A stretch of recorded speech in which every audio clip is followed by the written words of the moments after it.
I'm Stephanie Chow, owner of Poo Skiddoo, a pet waste removal company in Asheville, North Carolina, where we both pick up the pet waste and we also compost it. I'm going to show you today just a glimpse of how we mix the compost. It's very physically intensive. We don't have any machines right now for the small amount of waste that we compost. We compost about 1,000 pounds a month or so, and it does shrink down to about a third of that.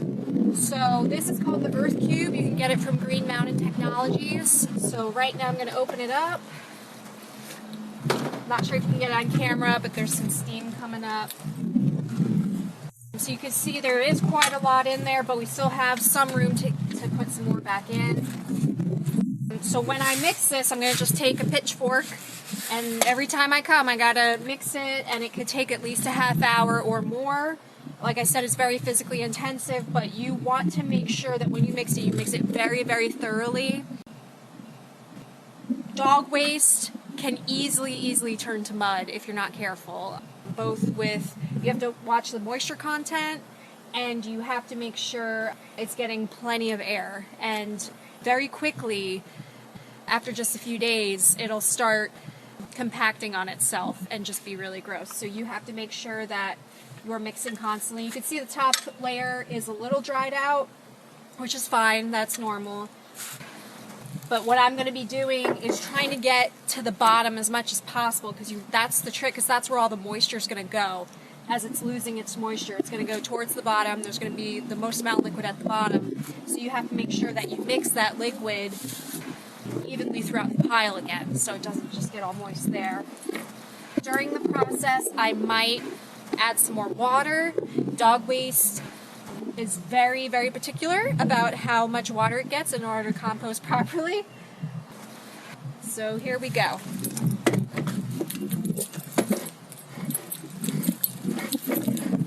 Now while I'm mixing this, you'll quickly see that there's a lot of pieces that are covered with kind of like white mold. That is actually completely normal. It's a type of fungi bacteria, and that is a totally normal part of the composting process. Now, because I'm seeing so much of it, that does mean that that was the hottest points, therefore they got the most dry, so we'll just want to make sure to add some water on it. But when you see white like this, that is completely normal. You just want to make sure when you mix it, everything is loose. You don't want any compact spaces, and then you don't want any spaces that are too wet. I should be able to easily mix it like this throughout once I'm done. Now I'm going to add in some fresh dog waste that we've scooped recently. You could tell it's important to kind of look at it to decide, is it on the drier side or the wet side? It's important to note it before you put it in, just to kind of gauge how much more water you're going to want to add in. This is more on the drier side. We've had hot weather, hasn't rained recently.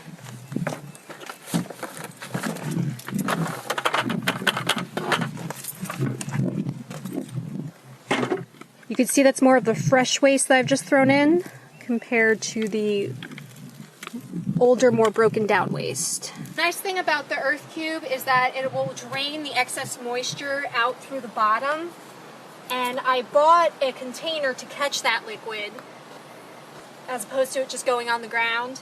I got this from Garage Boss. It's meant for an oil container, but what's nice is it's very low profile and has a funnel so that it will help capture that liquid. So what I do is I'll unscrew that.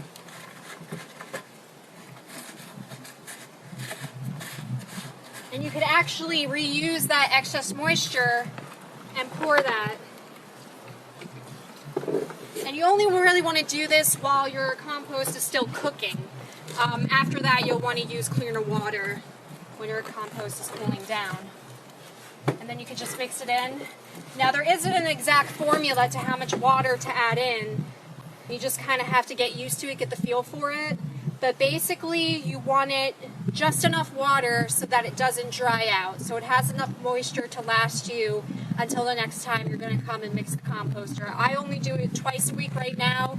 Then when it starts getting really hot and it can start getting really dry, in the summer and all that, then I'll probably come 3 times a week again to make sure it's getting enough moisture. But it's very important that you don't oversaturate it. So I just put in a little water at a time. Mix it. Sometimes I'll be mixing in about 10 gallons of water.